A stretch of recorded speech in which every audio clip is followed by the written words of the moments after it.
Number 3, verb do.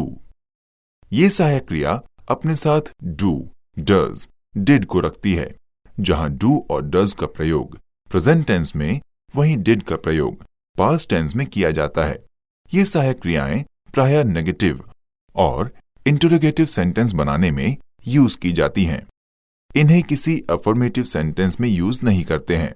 ध्यान रखें कि जब डू, डज अथवा डिड का प्रयोग किसी नेगेटिव सेंटेंस में किया जाता है तो ये अपने साथ नकारात्मक शब्द नॉट को ही रखती हैं। नेवर का प्रयोग कभी नहीं होता है। जैसे Ravi does not go home, अर्थात रवि घर नहीं जाता है। अब हम इसी वाक्य को ऐसे कहें, Ravi does never go home, अर्थात रवि घर कभी नहीं जाता है, तो वाक्य पूर्णतः गलत होगा, क्योंकि वर्ब डू सहायक क्रिया अपने साथ नेवर को नहीं रखती है। इसी प्रकार Dinesh did not work hard, अर्थात दिनेश कठिन मेहनत नहीं करता था। नोट, यहां ये ध्यान रखें कि कोई भी वर्ब डू अर्थात डू, डज, डिड अपने साथ किसी फाइनाइट वर्ब अर्थात पूर्ण क्रिया को सदैव फर्स्ट फॉर्म में ही रखती है। जब वर्ब डू सहायक क्रिया का प्रयोग किसी इंटरोगेटिव सेंटेंस में किया जाता है तो वर्ब डू किसी प्रश्नवाचक शब्द के साथ सहायक क्रिया के रूप में यूज की जाती है। जैसे व्हाट डज ही रीड, अर्थात वो क्या पढ़ता है। इस वाक्य में व्हाट प्रश्नवाचक शब्द के साथ डज एक सहायक क्रिया के रूप में है। इसी प्रकार कोई प्रश्नवाचक वाक्य जब सहायक क्रिया से ही बना हो तो वहां कोई दूसरी सहायक क्रिया नहीं यूज की जाती है, अर्थात वो सहायक क्रिया स्वयं ही प्रश्नवाचक शब्द और सहायक क्रिया बनती है। अतः वर्ब डू इस प्रकार से जब यूज की जाएगी तो ये भी अन्य सहायक क्रियाओं की तरह ही कार्य करेगी। जैसे डज ही रीड, अर्थात क्या वो पढ़ता है। इस वाक्य में डज प्रश्नवाचक शब्द और सहायक क्रिया दोनों ही रूप में है। अब कुछ और उदाहरण सुनें। Why do the students not learn their lesson, अर्थात विद्यार्थी अपना पाठ क्यों नहीं याद करते हैं। अथवा Why do the children not go to play, बच्चे खेलने क्यों नहीं जाते हैं।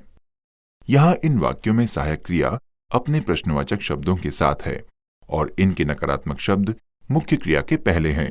अतः किसी सहायक क्रिया का नॉट अथवा नेवर पर कोई प्रभाव नहीं पड़ेगा।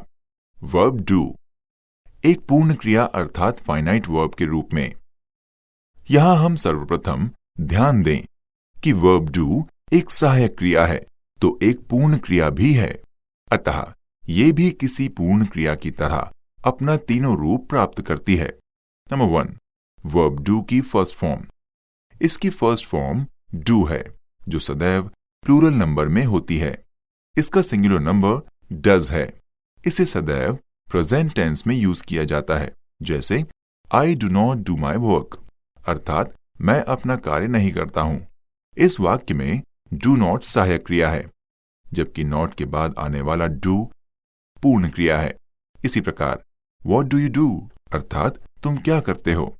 यहां भी प्रश्नवाचक शब्द व्हाट के बाद डू एक सहायक क्रिया है जबकि सब्जेक्ट यू के बाद डू एक पूर्ण क्रिया है। नंबर 2, वर्ब डू की सेकंड फॉर्म। इसकी सेकंड फॉर्म डिड है जो सभी पर्सन और नंबर के सब्जेक्ट के साथ समान रूप में यूज होता है। इसे केवल पास्ट टेंस में यूज किया जाता है। जैसे आई डिड इट, अर्थात मैंने ये किया था। नंबर 3, वर्ब डू की थर्ड फॉर्म। इसका थर्ड फॉर्म डन है जो किसी परफेक्ट टेंस में यूज किया जाता है।